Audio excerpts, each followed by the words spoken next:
أنا أقدر أستخدم نفس الأسلوب، أجي أكتب باللغة السريانية وأقول لك أتحداك تجيب لي نفس هاي الكلمات. هل إذا ما قدرت تجيب باعتبار أنا صاحب إعجاز لغوي؟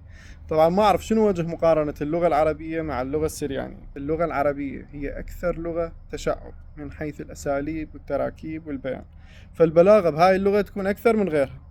أما كلامك بخصوص تكوين الكلمات فما أعتقد أنت مركز بالكلام اللي ذكرته بالفيديو السابق، لذلك أنا ذكرت الإعجاز البلاغي يحتاج دراسة وفهم العلوم: علم النحو، علم الصرف، علم البيان، علم المعاني، وعلم البديع، وغيرها من العلوم. تتوقع القضية قضية تأليف كلمات فقط؟ لو كانت كذلك لكان مسيلمة الكذاب أول من رد على هذا التحدي، فهذا اللي ادعى الشراكة في النبوة مع الرسول الأكرم صلى الله عليه وآله. إيش قال عن سورة الفيل؟ الفيل ما الفيل وما أدراك ما الفيل، له ذنب وبيل وخرطوم طويل.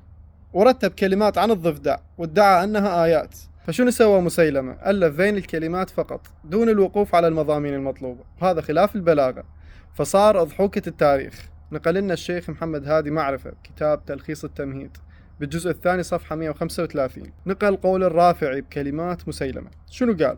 خل أقرأ لكم إياه: كل كلامه على هذا النمط واهن سخيف، لا ينهض ولا يتماسك، بل هو مضطرب النسج، مبتذل المعنى، مستهلك من جهتيه، وما كان الرجل من السخف بحيث ترى، ولا من الجهل بمعاني الكلام وسوء البصر بمواضعه. ونقل لنا كذلك قول الجاحظ على كلام مسيلمة، كتاب الحيوان على كلام الضفدع.